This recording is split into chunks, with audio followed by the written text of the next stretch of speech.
Assalamu alaikum wa rahmatullahi wa barakatuh, chers frères et sœurs, et bienvenue sur Mieux comprendre l'islam. Aujourd'hui, nous allons explorer un sujet essentiel pour chaque musulman. Les principes pour réussir un mariage et éviter les pièges qui mènent au divorce. Le mariage en islam est une institution sacrée, un contrat devant Allah, et il mérite d'être protégé et nourri avec soin. Pourtant, de nombreux couples se retrouvent face à des difficultés qui, si elles avaient été anticipées, auraient pu être évitées. En France, les causes les plus courantes de divorce sont la tromperie, l'égocentrisme, la possessivité et le mauvais caractère. Mais il existe d'autres facteurs sous-jacents qui peuvent également ébranler les fondements du mariage. Dans ce cadre, nous vous proposons ces 7 clés pour renforcer votre union. Ces conseils, bien qu'ils ne soient pas universels, sont adaptés à notre génération et à notre contexte social.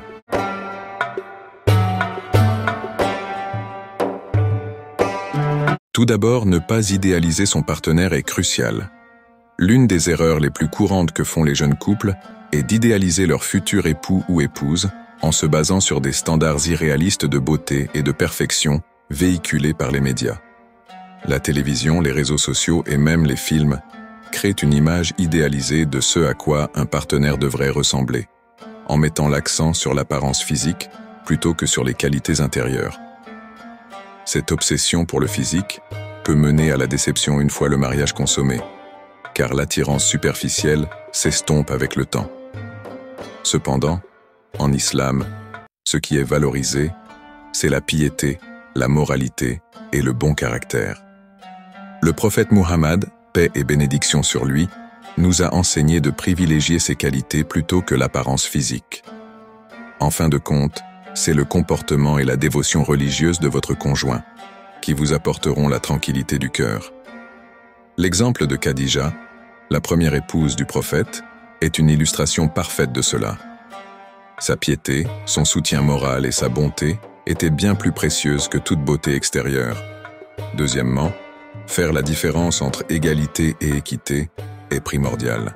Aujourd'hui, beaucoup prônent l'égalité stricte entre les hommes et les femmes, souvent sans comprendre la nuance avec l'équité. En islam, il est important de reconnaître que les hommes et les femmes ont des rôles différents mais complémentaires. L'égalité ne signifie pas nécessairement que les deux sexes doivent faire exactement les mêmes choses, mais plutôt qu'ils doivent être traités avec justice et respect en fonction de leurs capacités et responsabilités respectives. Par exemple, l'homme est tenu de pourvoir aux besoins matériels de la famille, tandis que la femme, même si elle travaille, n'a pas cette obligation. Cette distribution des rôles est une forme d'équité qui tient compte des particularités de chacun. L'exemple du prophète, paix et bénédiction sur lui, qui aidait ses épouses dans les tâches ménagères tout en assumant ses responsabilités en tant que chef de famille, montre que l'islam préconise un équilibre juste et respectueux des deux parties. Troisièmement, il est crucial de clarifier les conditions du mariage dès le début. Lors de la rencontre légiférée, Mukabala, il est essentiel de discuter des attentes et des conditions du mariage. Malheureusement, de nombreux couples négligent cet aspect et finissent par découvrir des divergences importantes après le mariage. Par exemple, la question de la fréquence des visites familiales ou des engagements associatifs peut devenir une source de tension si elle n'est pas clarifiée dès le départ. Dans l'islam, la transparence est essentielle pour éviter les malentendus. Lors des discussions avant le mariage, il est donc important d'aborder les sujets sensibles et de s'assurer que les deux parties sont sur la même longueur d'onde. Cela peut inclure des aspects comme les finances, les projets de vie et même les habitudes quotidiennes. En discutant ouvertement de ces sujets, vous minimisez les risques de conflits futurs. Quatrièmement, l'importance de la aqida et du tawhid ne doit pas être sous-estimée. Le mariage en islam n'est pas seulement une union entre deux personnes, mais aussi une alliance spirituelle devant Allah. C'est pourquoi il est impératif que les bases de la foi, et en particulier le tawhid, l'unicité d'Allah, soient bien comprises par les deux époux. Il ne suffit pas que votre conjoint se dise musulman, il ou elle doit aussi pratiquer et vivre selon les enseignements de l'islam. Un mariage basé sur une foi solide est beaucoup plus résilient face aux épreuves. Un époux Qui comprend et pratique le tawhid saura que c'est Allah, et non les autres, qu'il faut craindre et respecter. Cela influencera positivement tous les aspects de la vie conjugale, de la fidélité à la gestion des finances, en passant par l'éducation des enfants. Un exemple pertinent est celui des couples qui, après s'être mariés, découvrent des pratiques non islamiques dans leur foyer, comme l'utilisation de talismans ou l'adhésion à des croyances superstitieuses. Cela peut créer de graves problèmes spirituels et émotionnels. D'où l'importance de s'assurer que votre futur conjoint a une compréhension claire et correcte du tawhid. Cinquièmement, il est essentiel de protéger son mariage des influences extérieures.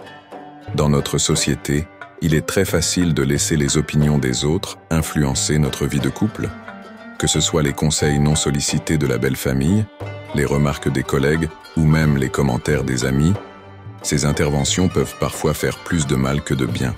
L'islam met un accent particulier sur la préservation de l'intimité du couple. Le prophète, paix et bénédiction sur lui, a même mis en garde contre ceux qui cherchent à semer la discorde entre les époux.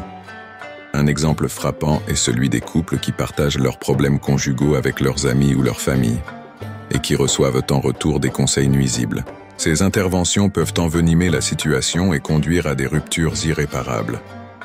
Pour éviter cela, il est préférable de résoudre les conflits en privé ou de consulter des personnes de science et de confiance. Sixièmement, prendre le temps de se connaître vraiment avant le mariage est fondamental. Il est crucial de ne pas se précipiter dans le mariage sans bien connaître l'autre personne. Cela ne signifie pas seulement connaître ses goûts ou ses hobbies, mais aussi ses valeurs profondes, ses objectifs de vie et ses aspirations. Par exemple, l'un des futurs époux peut être très attaché à sa carrière professionnelle, tandis que l'autre privilégie une vie de famille traditionnelle. Si ces attentes ne sont pas alignées, cela peut créer des tensions après le mariage. En islam, la compatibilité, kafa'a, est un principe important. Elle ne se limite pas à l'apparence ou au statut social, mais inclut aussi la spiritualité, les objectifs de vie et les valeurs. Il est donc crucial de poser des questions profondes et d'observer les comportements réels avant de s'engager. Enfin, septièmement, il est indispensable de cultiver la patience et la communication dans le mariage.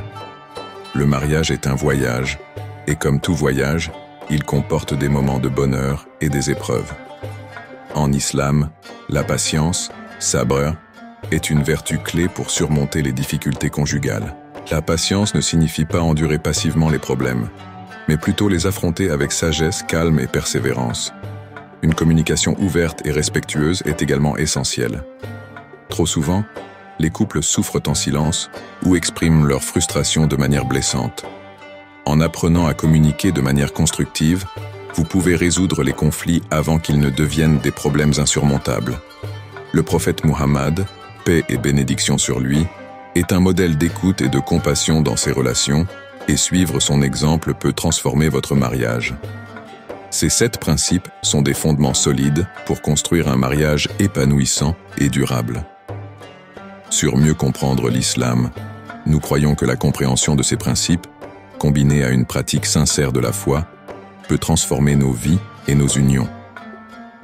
Le mariage n'est pas seulement une question d'amour ou de compatibilité, mais aussi de discipline, de patience et de foi.